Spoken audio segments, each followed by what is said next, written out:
बड़ा विकास में जो रोड़ा था नक्सलवाद, उसको भी हम लोग मतलब समाप्त करने में कामयाब होने जा रहे हैं।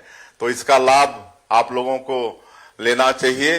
और क्योंकि आज लगातार और भी कई कार्यक्रम हैं, फिर कभी हमारे शिक्षा मंत्री जी बुलाएंगे तो विस्तार से आप सब लोगों से बातें होगी।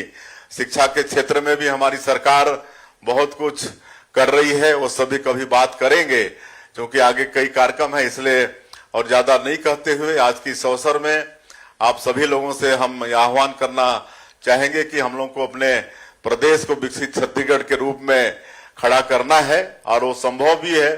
काहे कि हमारे प्रदेश में खनिज संपदा भरपूर है, सैकड़ों तरह के फॉरेस्ट प्रोड्यूस हैं, यहाँ की मिट्टी भी उर्वरा शक्ति से भरपूर है।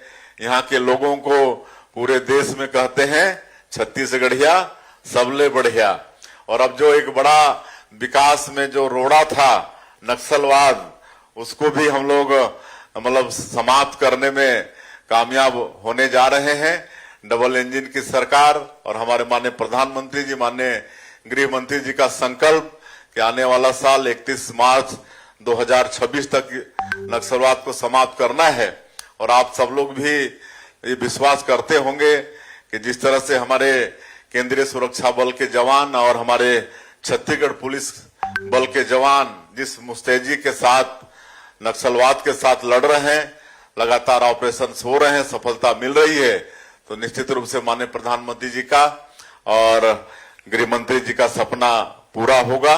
और जो बस्तर का क्षेत्र है, जो विकास की दृष्टि से पिछले कई वर्षों से पिछड़ा हुआ है, वहां भी विकास की गंगा बहाने में हम सब लोग सफल होंगे। सब मिलकर एक विकसित छत्तीसगढ़ खड़ा करेंगे, ऐसा हम सब लोगों को संकल्प लेने की भी आवश्यकता है।